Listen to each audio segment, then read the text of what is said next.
Ja, det går bra. Ja, men god morgon allihopa. Morning Shinatsu. Welcome. Good Nice to morning, see you. everyone. Good Morning. Thank you so much. Har vi några meddelanden som vi ska delge innan vi går direkt vidare? Katarina, du får väl berätta lite om twinning.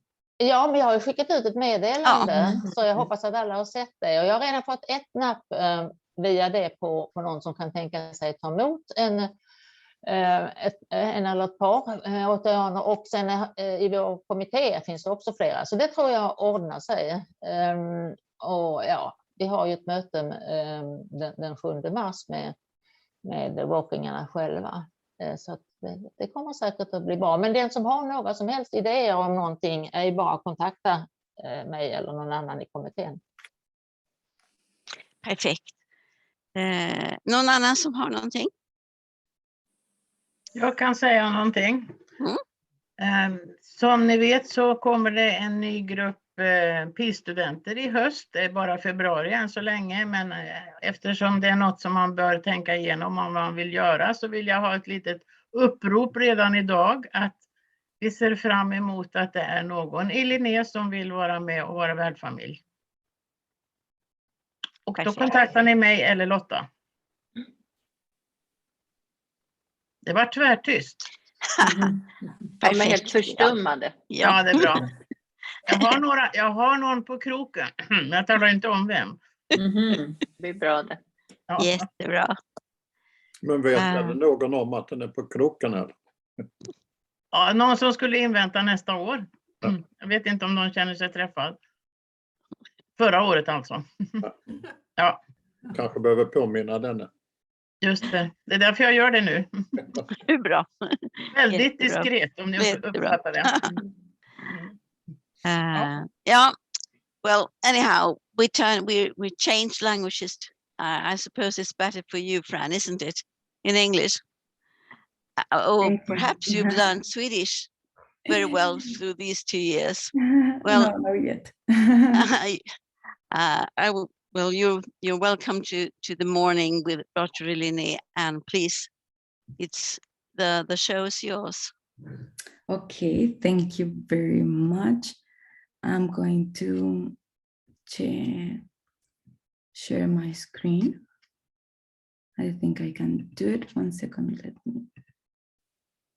let me see how I do it. Share screen.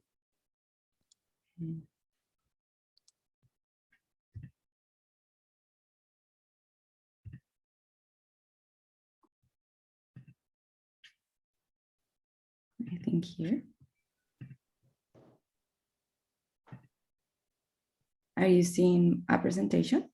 No. Nope. Nope.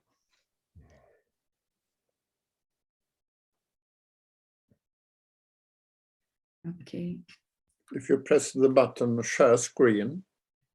Yes, I'm share screen. And then you will have green lines around what you want to show us. Okay. It says security and privacy. Is that I need access from the... You have access. From the owner. That's what it says. That's strange. I have multiple participants can share simultaneously.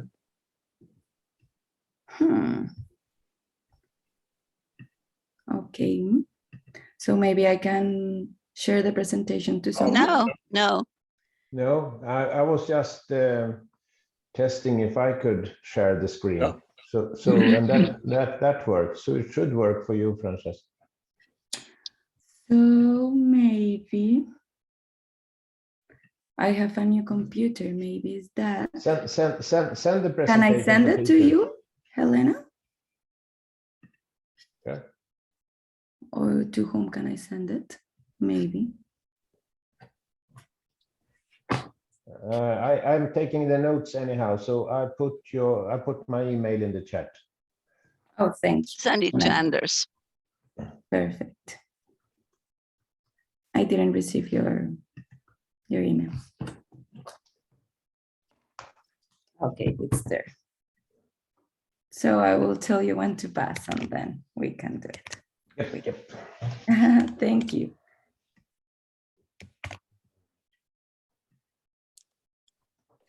Did you receive it? No, I don't have it yet. It's in the washing machine.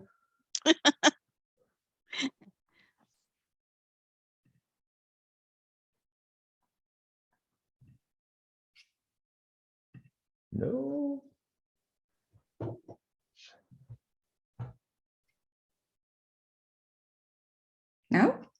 No? No. Looking.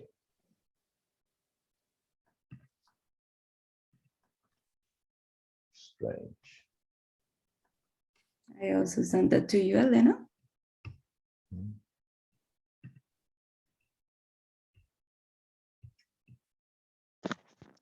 Do that. We'll see if I get it.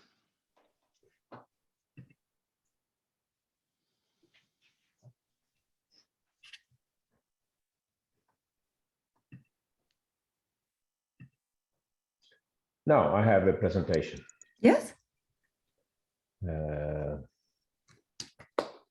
Okay, we did.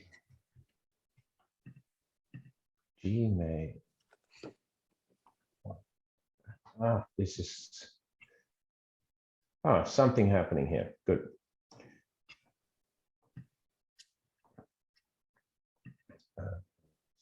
There.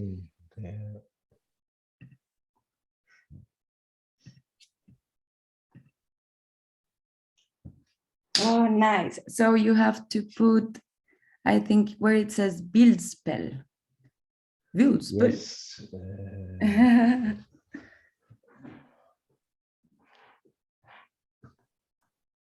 But we can start like do that. you? There it is. Yeah. Do you? Thank you, we did it.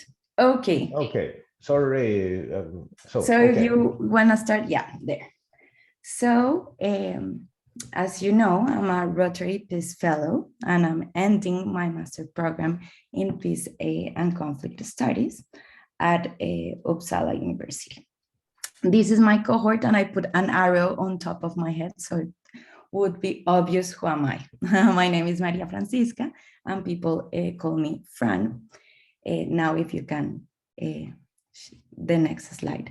And today I would like to tell you a little bit about this journey, because they asked me what I've learned in this past 2 years, and I was thinking like, maybe I could tell you about my studies, my lectures, my teachers, but I said like, and what about if I can tell you like behind the scenes what happens when a Rotary Peace Fellow lives this experience.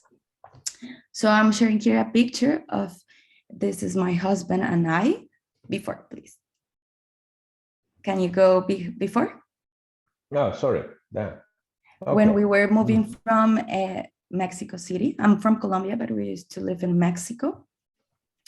So this is, we packed 4 years of our life in 5 suitcases, and we had like our 2 cats.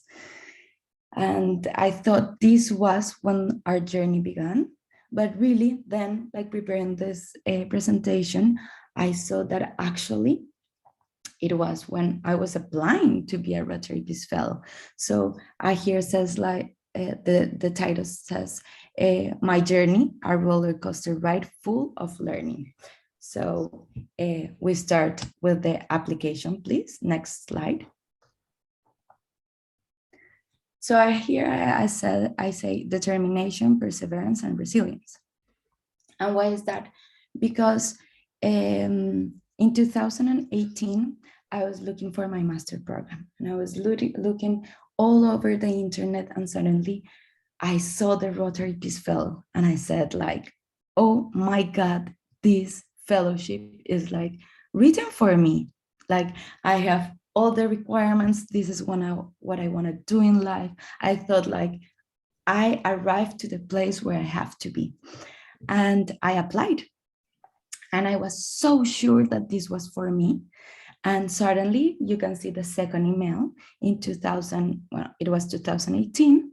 I was applying for 2019 Rotary Peace Fellow, and I had this email where they told me like, thank you for your application, but you have been like, you are what they call an alternate candidate, like a waiting list.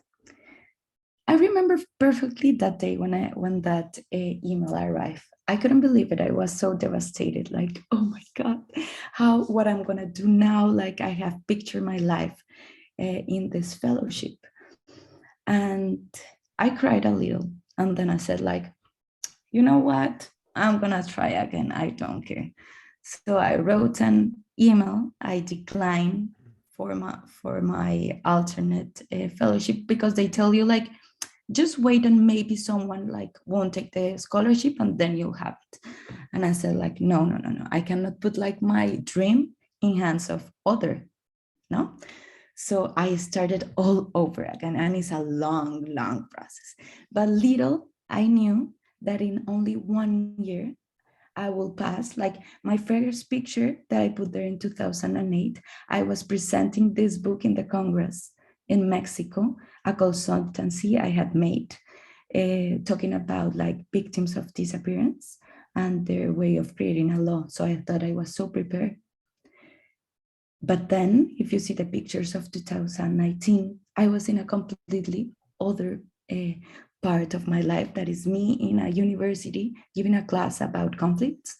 And then on top, as you see, is a big event that I coordinated for Rotary about there were almost 150 people, youth, Rotaractians that wanted to construct peace.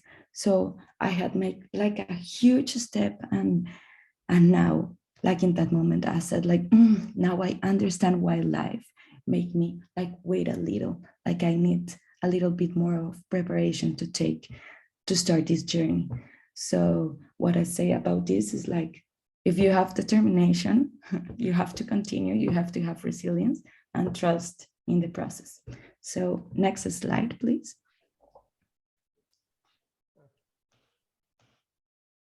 Wakey. Something. Thank you. So then I arrived to Uppsala. So first to arrive here, it was such an odyssey. It was times of COVID. I had to take 2 humanitarian flights. It was so difficult. I was so exhausted. Like normally I try to prepare a lot for my new beginnings, but in this time it was so difficult. Like I have to move from one country to another one, then go to leave my cats with my parents. It was so difficult that I couldn't like prepare to arrive to Uppsala. And I remember the only thing like I had, it was I start seeing this type of videos in YouTube, like 5 things to know before moving to Sweden. And that was all that I knew before. I was like, of course, I'm going to learn the language before I arrive, and I'm going to learn the history. No, I didn't have that chance. It was so quickly, everything. So that was my introduction to Sweden. Then when I arrived to Uppsala, it was a real shock for me, because it was so calm, so beautiful. Like it was a really shock to see like no poverty in the streets, no suffering in the streets, no trash, garbage in the streets. I thought I was like in a little bubble. Like, wow, this is so different where I come from. And I felt like so happy to have like this little rest, you know, in a calm place. And then, as I told you, I have been like before a migrant in Mexico for 4 years, and now I was here, and I knew that sometimes like approaching to the unknown can be really scary. No, we actually fear like the things that are different from us, and that makes us put like a lot of barriers. So I know that I wanted to start again, like this new chapter of my life, and I wanted to do it like approaching the unknown with curiosity. and that helped me like to start this new chapter in a really beautiful way. And one of my foundation was trying to stay true to myself. And I know that for me, in my personal case, it was very, very, very important to start creating like strong relationships, like to building community. From where I come from, we cannot rely on our government. So what we do for us, community is everything. That's how we survive, with the strong relationships. So when I arrive, I start like approaching people and getting to know and build a strong relationship. And this was very important because, as I said, my journey has been a roller coaster and you're not always in a good place. So then, next slide, please.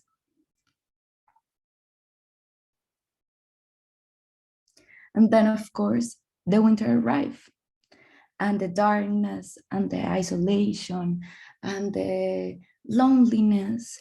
I was lucky because I was with my husband here, but he was working so much, and I spent like all day alone I used to live in a really small house, and it was so sad. And I started like to realizing that I was in a new country and that I was alone.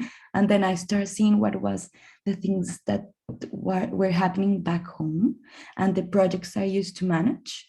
And I was like, oh my God, life is out there. Like people are like, I could be there, like working for people, like doing amazing things. And I started having like this fear of missing out.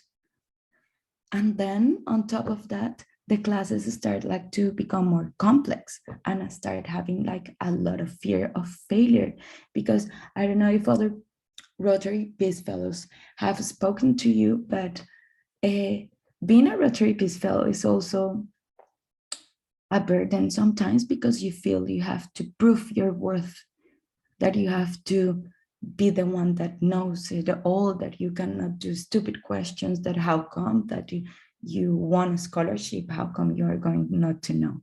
So I started like reading a lot, and it was in English, and sometimes it was so complex I didn't understand, and I started like, it was a dark place for me. It was so new. And then I remember these foundations I had built, and that I could lean on the ones I loved.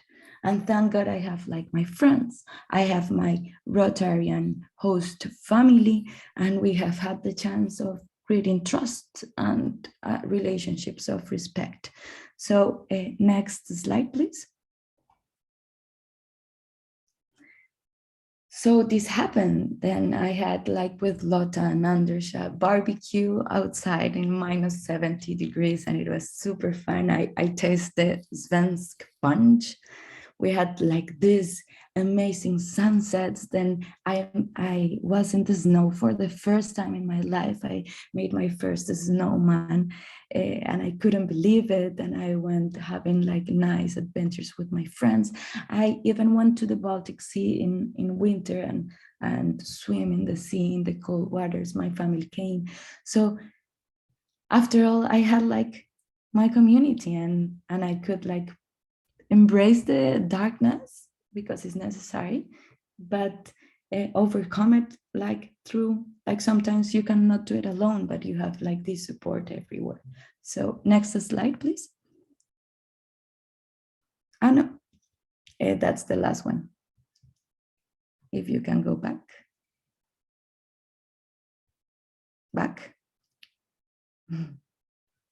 Another one.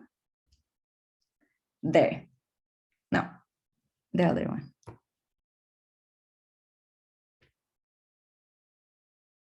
The one with the flowers? Is this the right slide? No? No, the other one, please. The one before. No, the one before. So I have my computer doesn't like the cloud thing, but now it's right. Perfect. Mm-hmm. Thank you so much for helping me. So then you always blossom after winter, no? Like the seasons is something like cyclical. So what I've learned is that dark times are necessary, like to collect ourselves, to think, to reinvent, to put everything in order and start all over again. And as I understood that this is like, as I said, a roller coaster or something cyclical, I knew like things will pass. And that's why I had to be always here and always present, like enjoying the journey. No. And specifically, I have think about a lot that one of the most important lessons learned as a Peace Fellow is that I have to stand on my power, and that I have to acknowledge and honor my experience and my knowledge. And of course, I cannot compare like with a European student that I feel they talk better English than me, that they know, I don't know, like the theory behind a lot of things, because I was doing that and I was being afraid of not delivering what I had to, like, what I have to do. But then I understand, like, no, I know things. That's why I'm here, and I have to stand in my power and then embrace that this is a learning process. And I'm the same as everyone else. And if I embrace this process, everything is gonna be like different, no? Also, what I learned in this journey was that I was able to look at myself through other lenses.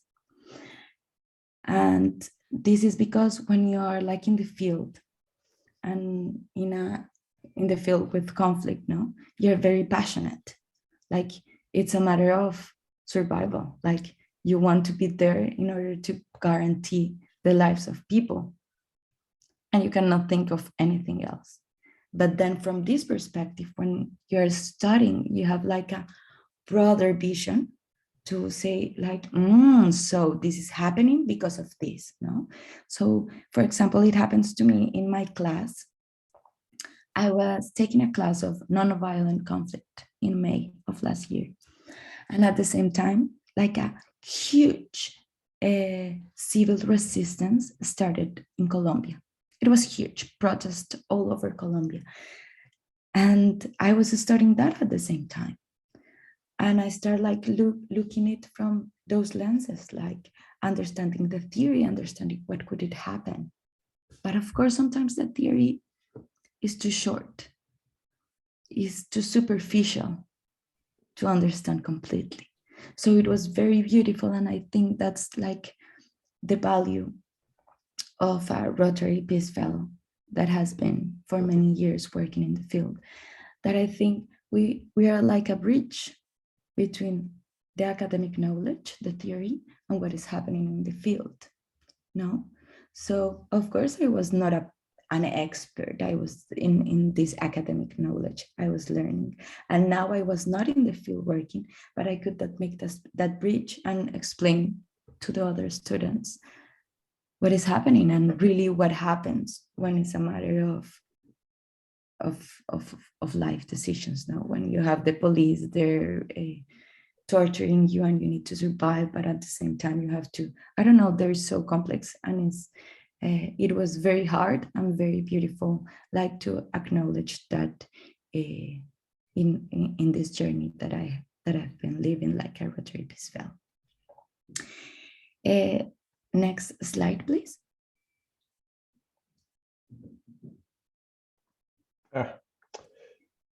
Okay. So Perfect. That is perfect. Thank you very much. And then, well, I think you are saying like, yeah, very, very nice. But what about peace? And what I've learned in this process is that peace building must be a daily process. And I learned it like first and in different levels. No, it is not worth it if you see like peace building and conflict prevention in an external way, like I am a moral in a moral superiority, and I'm going to help those poor, vulnerable people that are killing themselves. No, I don't think it's like that. I think it starts with ourselves, of being compassionate with ourselves, of knowing that we are transiting life, and life is full of up and downs, and that we are learning in the process. The second level is your more closest community, like the friends you have, your family, your neighbors. Like, why is worth it if I go today to Gotsunda to try to solve or prevent a violent conflict of happening, if I cannot even like be kind with my husband or care about like my friends? It doesn't make any sense. It has to be coherent. It's a way of living, no? And then you can build different communities, no, in different levels. But then the last level, or the upper level, is also society, no, like in a societal level. And I think there is where we cannot, if we feel something is unjust, something is not well, we can get together with this community and try, if it's possible, directly to make a change. But if it's not possible that we can make a direct change, we can get together and try to make some noise, to resist, or to support indirectly or directly with more people. And I want to put you an example of this. For example, what Rotary, like the Rotarian community, has done with eradicating polio. If you think about that, 1 Rotarians, 2 Rotarians, 30 Rotarians wouldn't be able to do that alone. But you have created a little community that then has more communities, that then have districts, that then have countries, and then you can get all together to eradicate something like that seems impossible and have take so much time, like polio. And I think the same is you guys supporting the Rotary Peace Fellowship. Maybe for you it's a way of opening a space, of hearing someone talk, of supporting directly of sponsoring directly their candidacy, their applications, I don't know. But what you're doing there is changing a life of someone that wants to continue this task, you know? So I end my presentation. If you can go with the last slide, Anders, please. Wanting you to thank you, because you, like the Rotary family, this Rotary community, has made my dream true and has made it the most exciting roller coaster ride. So thank you very much. Thank you, Fran, and we give you a big applause. Thank you. It was very interesting to listen to you. And now it's time to ask questions. So please come forward, all of you.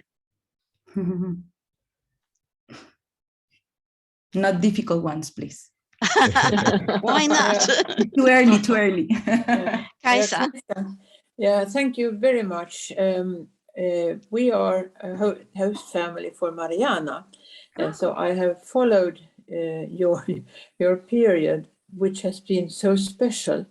And I think you described it so well, coming during the pandemic, and you have survived, but I think there has been some trouble along the road, and you described it so well, and I'm so thankful for your way of describing making peace, even though I think we have much more to do in a long time perspective. But thank you so much, and good luck.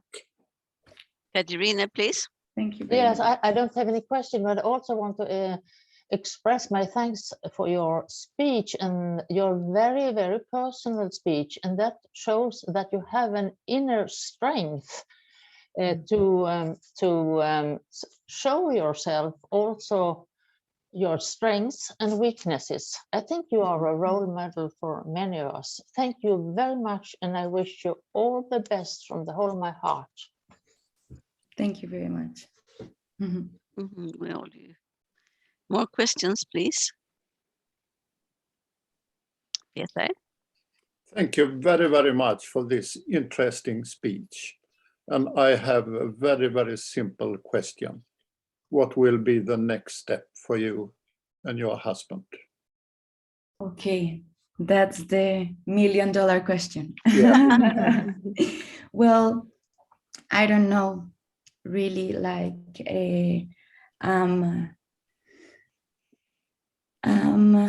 first I was really sure, like I wanted what kind of job I wanted, like to continue my journey. Like I wanted to go like in a more international way in order to, I really wanted to stay in Europe, try to stay in Sweden, because I think so many things can be done from here.